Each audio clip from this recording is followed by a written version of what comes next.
Matric পৰীক্ষা দি উভতি আহিয়ে হোষ্টেলত সন্তান জন্ম দিলে এগৰাকী ছাত্ৰীয়ে। ঘটনাটোক কেন্দ্ৰ কৰি হোষ্টেলত উত্তপ্ত পৰিস্থিতি। মেট্ৰিক পৰীক্ষা দি উভতি আহি হোষ্টেলত এগৰাকী ছাত্ৰীয়ে সন্তান জন্ম দিয়াক লৈ অঞ্চলজুৰি চাঞ্চল্যৰ সৃষ্টি হৈছে।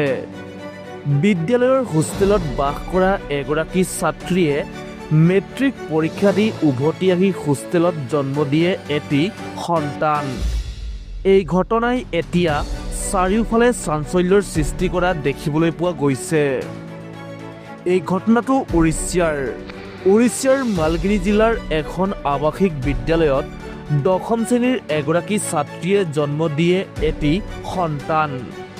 আৰক্ষীয়ে জনোৱা মতে বিষয়টোৰ তদন্তৰ নিৰ্দেশ দিয়া হৈছে। মেট্ৰিক পৰীক্ষা দি হোষ্টেললৈ উভতি অহাৰ পিছতেই ছাত্ৰীগৰাকীয়ে জন্ম দিয়ে এটি কন্যা সন্তান।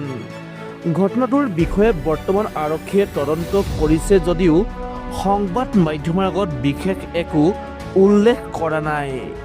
News 6 report, Assam media 24।